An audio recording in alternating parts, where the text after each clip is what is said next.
بندے عاشق رسول غلام مصطفیٰ، اس کے پاس ایک شخص آیا اور آ کر کہنے لگا کہ آپ اللہ والوں کے پاس جاتے ہو، اللہ کے نیک بندوں کے پاس جاتے ہو، ان کے مزارات پر جاتے ہو، وہ پھول چڑھاتے ہو، چادر کو چومتے ہو، جھولی پھیلاتے ہو، کہتے ہو یا اللہ میں بیٹا دے دے، فلاں دے دے، فلاں دے دے، فلاں چیز دے دے۔ اللہ والوں کے پاس جاتے ہو، بزرگوں کے پاس جاتے ہو، ان کے مزارات پر جاتے ہو، دعا مانگتے ہو یا اللہ ہمیں بیٹا دے دے۔ ایک دیوبندی یہ سوال کر رہا ہے ایک عاشق رسول سے کہ اللہ والوں کے پاس جاتے ہو اور کہتے ہو کہ یا اللہ اپنے اس نیک بندے کے وسیلے سے بیٹا دے دے، تم لوگوں سے کتی اچھی ہے۔ اللہ اکبر! وہ کیا کہہ رہا ہے؟ تم لوگوں سے کتی اچھی ہے جو اللہ والوں کے پاس نہیں جاتی، مزارات پر نہیں جاتی، اللہ کے نیک بندوں کے پاس نہیں جاتی، لیکن وہ 10 بچوں کو جنم دیتی ہے، 20 بچوں کو جنم دیتی ہے۔ تو اس عاشق رسول نے، اس اللہ کے نیک بندے نے کہا کہ جناب اب میری بات بھی سن لیجیے، چاہے وہ کتی اللہ والوں کے پاس نہیں جاتی، بزرگوں کے پاس نہیں جاتی، ولیوں کے پاس نہیں جاتی، ان کے مزارات پر وہاں نہیں جاتی، چاہے کتی 20 بچوں کو جنم دیتی ہے، چاہے کتی 30 بچوں کو جنم دیتی ہے، چاہے وہ 100 چاہے 1000 بچوں کو جنم دیتی ہے، لیکن کتی جنم کتے کو دیتی ہے، انسان کو نہیں دیتی۔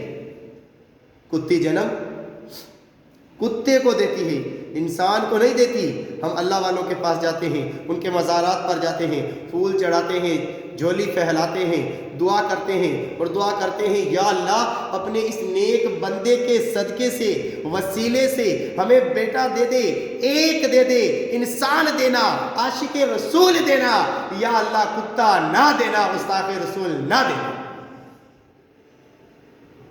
پھر وہ اللہ کا نیک بندہ عاشق رسول کہتا ہے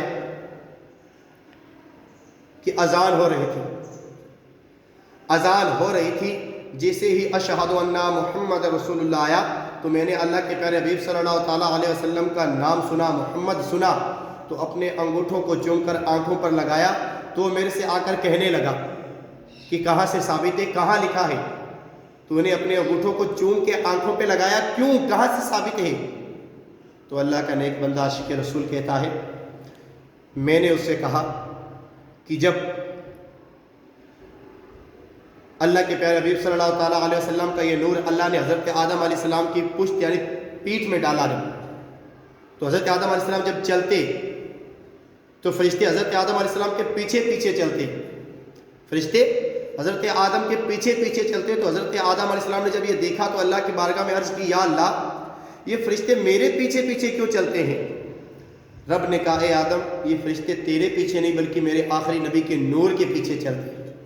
جیسے حضرت آدم علیہ السلام نے یہ سنا تو اللہ کی بارگاہ میں دعا کی یا اللہ میں بھی تیرے اس نبی کے نور کو دیکھنا چاہتا ہوں۔ تو اللہ تبارک و تعالیٰ نے وہ نور حضرت آدم علیہ السلام کے انگوٹھوں میں ڈال دیا۔ جیسے حضرت آدم علیہ السلام نے اس نور کو دیکھا تو اپنے انگوٹھوں کو چوم کر آنکھوں پر لگا لیا۔ میں نے جب اسے یہ بتایا تو وہ کہنے لگا کہ نور تو آدم کو نظر آیا تھا، نور تو آدم کو نظر آیا تھا، تجھے کون سا نور نظر آ رہا جو تو چوم رہا ہے؟ وہ اللہ کا نیک بندہ کہتا ہے میں خاموش ہو گیا، میرے پاس کوئی جواب نہیں۔ اتفاق سے وہی شخص کچھ دنوں بعد اتفاق سے وہی شخص مجھے مدینہ منورہ کے اندر ملا۔ میں نے دیکھا کہ وہ شیطان کو کنکر مار رہا ہے، پتھر مار رہا ہے۔ میں نے اس کو دیکھا اور دیکھ کر کہا کیا کر رہا ہے؟ اس نے کہا شیطان کو پتھر مار رہا ہوں۔ میں نے کہا کیوں؟ اس نے کہا حضرت ابراہیم علیہ السلام کو شیطان نظر آیا تھا، اس نے پتھر مارے تھے۔ میں نے کہا شیطان تو ابراہیم کو نظر آیا تھا، تجھے نظر آ رہا ہے؟ اس نے کہا نہیں آ رہا۔ میں نے کہا جب تجھے نظر نہیں آ رہا تو کیوں مار رہا ہے؟ اس نے کہا ابراہیم کی سنت کو ادا کر رہا ہوں۔ میں نے کہا اب آیا نا لائن پہ، ابراہیم کی سنت کو ادا کر رہا ہے۔ اگر یہ سنت ابراہیم ہے تو وہ سنت آدم ہے۔ جس طریقے سے شیطان دکھے یا نہ دکھے پتھر مارنا پڑے گا، اسی طریقے سے انگوٹھوں میں نور دکھے یا نہ دکھے محمد کا نام سن کر انگوٹھے چومنے پڑے گا۔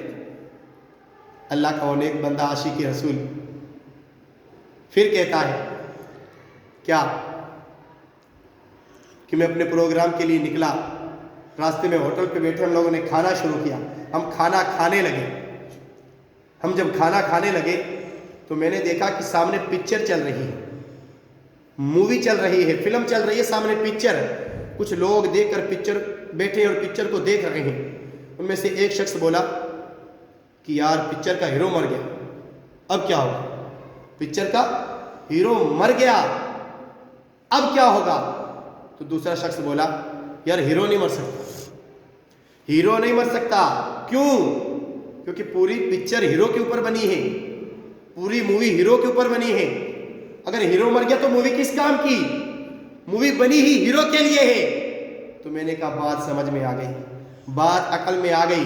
رب نے سورج کو بنایا محمد کے لیے، رب نے چاند کو بنایا محمد کے لیے، رب نے زمین اور آسمان بنائے اپنے نبی کے لیے۔ رب نے کہا اے میرے نبی، اگر تجھے پیدا کرنا مقصود نہ ہوتا تو میں اپنی خدائی کو ظاہر نہ کرتا۔ تو پتا چلا اگر بغیر ہیرو کے پکچر نہیں چل سکتی تو بغیر نبی کے پوری کائنات نہیں چل سکتی۔ اگر پکچر بنی ہی ہیرو کے لیے ہے تو پوری کائنات بنی نبی کے لیے ہے۔ اگر ہیرو کے بغیر پکچر کامیاب نہیں تو نبی کے بغیر پوری کائنات کامیاب نہیں۔ لوگ جو کہتے ہیں نا انگوٹھے کیوں چومتے ہو، مزارات پر کیوں جاتے ہو، نعوذ باللہ اللہ کے نبی مر کر مٹی میں مل گئی، زندہ نہیں۔ ارے عقل کے اندھو، کچھ تو سیکھو۔ اللہ کی بارگاہ میں دعا یہی کروں گا کہ رب تمہیں ہدایت پر چلائے اور صراط مستقیم پر چلائے۔ اللہ آپ لوگوں کو صراط مستقیم پہ چلنے کی توفیق عطا فرمائے۔